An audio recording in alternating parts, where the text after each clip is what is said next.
श्री गुरुवे नमः।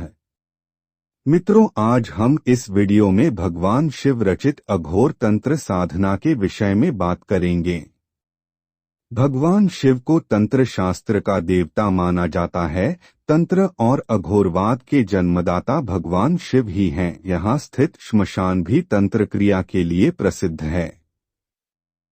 अघोरी साधना का नाम सुनकर लोगों के मन में या तो भय व्याप्त होता है या उनके मन में एक नारकिक मलिन साधना के बारे में मानसिक दृश्य चलने लगता है। मनुष्य की समाज में प्रतिष्ठा उसे व्यवहार या संस्कार से नहीं अपितु उसके धन वैभव से ही होती है। सभी के जीवन में ईश्वर एक न एक बार समृद्ध होने का अवसर देता है, लेकिन कई बार आदमी खुद गलती करता है, जो कई बार अपने स्नेही जनों के कारण किसी मुसीबत में पड़ता है। और भी बहुत सारी धन वैभव प्राप्त करने की साधनाएं हैं जो शास्त्रों में विधिवत रूप से वर्णित है, लेकिन ये समय बहुत तीव्रता से चलता है। समय कम होने के कारण अक्सर सभी शास्त्रीय साधनाएं मर्यादित और विधिवत न होने के कारण फलित नहीं होती।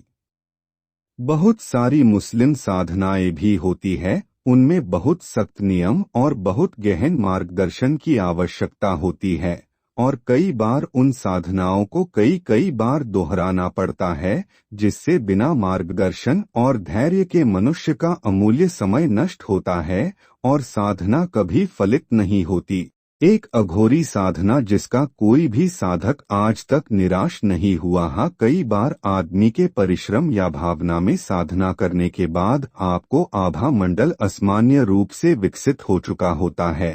अगर आप साधना काल पूरा होने तक प्रतीक्षा नहीं कर सकते तो ये वही बात होगी कि बिल्ली दही ना जमने दे, उतनी प्रतीक्षा तो करनी ही पड़ेगी। 1 मिनट में जिन्न 2 मिनट में परिसिद्ध करने वाले के बारे में क्या बोला जाए। सुनकर ही हंसी आती है कि जो संभव नहीं है, झूठ बोलने वाले किस तरह डींगे मारते हैं, लेकिन सच सामने आने में समय नहीं लगता। ये बात बिल्कुल सही है। असल बात यह है कि अगर आप नए साधक हो तो पहली बार गलती करोगे ही करोगे। बस उसी चक्कर में बहुत सारे नए साधक उलझ जाते हैं और एक बार भ्रमित अवश्य होंगे, और जब होश आएगा तब बहुत ज्यादा समय बर्बाद हो गया होगा। अघोरी साधना एक बहुत ही अधिक प्रचंड शक्तिशाली उग्र तामसिक साधना है। अघोरी साधना इसको करने से कोई भी इच्छा पूरी ना हो, ये हो नहीं सकता। अघोरी साधनाएं कभी भी व्यर्थ नहीं जाती है, परंतु बिना गुरु के मार्गदर्शन ऐसी साधनाएं भी कभी कभी विफल हो जाती है। इस साधना को गृहस्थ और सन्यासी सभी कर सकते हैं। किसी तरह के खाने पीने का कोई परहेज नहीं है। ये साधना आपको तब करनी चाहिए जब आपके जीवन में रुकावटें खत्म होने का नाम नहीं लेती। एक से एक समस्या आपके जीवन में आती ही रहती है और धंधे व्यापार में से कोई लाभ नहीं मिलता। अगर पूरी तरह कंगाली भी आ गई हो, खाने के लाले पड़ गए हों, तो ये साधना आपके जीवन को संपन्नता को और अग्रसर करती है। यहाँ अघोरियों का एक मंत्र उसके नियम और विधि देने का प्रयास मात्र है। अगर आप बिल्कुल नए साधक हैं तो कुछ चीजों का किसी विद्वान जानकार पता लगा लें कि आपके ग्राम देवी, ग्राम देवता, कुलदेवी, कुलदेवता, इष्ट और पितृ किसी तरह से नाराज तो नहीं हैं।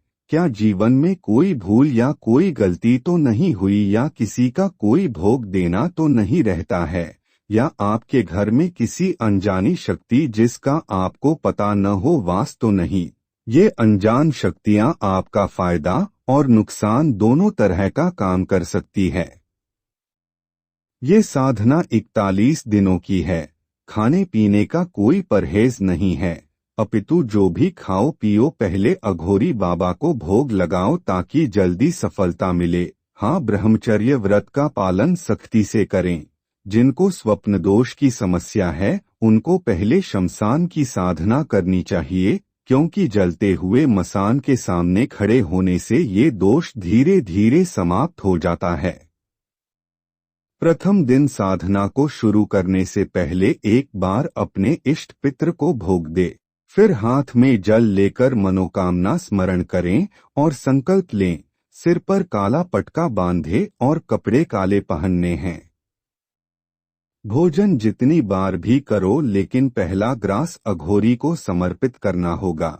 जिस दिन जाप शुरू करना हो उस दिन शमशान में या चौराहे पर जाकर आपको 1 बोतल शराब, 1 बताशा, 5 लड्डू लौंग का जोड़ा, 1 इलायची, 11 सफेद गुलाब के फूल अघोरी मनसाराम के नाम से दें और वहां से थोड़ी सी मिट्टी किसी कागज में डालकर अपने साथ ले लें। साधना स्थल का चुनाव करने के बाद आपको दक्षिण दिशा छोड़कर किसी भी दिशा में मुंह कर सकते हैं। भोग में देसी या अंग्रेजी शराब देना है। सफेद मिठाई, सफेद फूल, चंदन की अगरबत्तियां लगानी है और गुग्गल की धूनी देनी है। साधना काल में एक सरसों के टेलंत दिया जलता रहे। कंबल का आसन लगाएं। इस साधना को आप श्मशान, चौराहे, खाली मैदान या घर की खाली छत पर कर सकते हैं, लेकिन भोग आपको श्मशान घाट, किसी चौराहे, किसी पीपल या वट वृक्ष के नीचे ही देना है। जल पात्र अवश्य अपने पास में रखें। जाप के बाद वो जल दूसरे दिन सुबह किसी पेड़ में डाल दें। 5 माला रोज जाप करें तो बहुत अद्भुत होगा। आपको ज्यादा से ज्यादा 1 हफ्ते में परिणाम मिलने लगेंगे। किसी साधक को ऐसा भी हो सकता है अघोरी वीर परीक्षा लें। अक्सर ऐसा नहीं होता। उस अवस्था में साधक को धैर्य से काम लेना चाहिए। इस साधना को कभी खाली नहीं छोड़ना चाहिए। मंत्र हौ नमो आदेश गुरु को।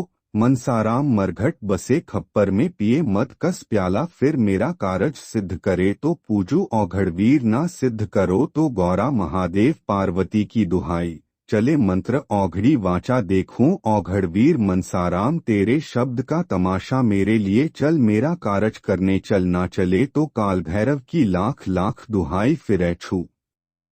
अघोर गुरु मंत्र। घोर घोर अघोर का चेला मद में मस्त रमता, मुर्दे के भस्म को चलाता। महाकाल को पूजे, मसान को पूजे, गुरु के चरणों को पूजे। गुरु कृपा से सब कारज सिद्ध करे। इतनी शक्ति औघड़ के शिष्य को वचन में मिले ना मिले तो गुरुमुख औघड़ अघोरी बाबा का गुरु मंत्र सच्चा चले छू। मित्रों, अगर यह वीडियो आपको अच्छी लगी हो तो कृपया इसे लाइक और शेयर करें और इस चैनल को सब्सक्राइब करें। धन्यवाद।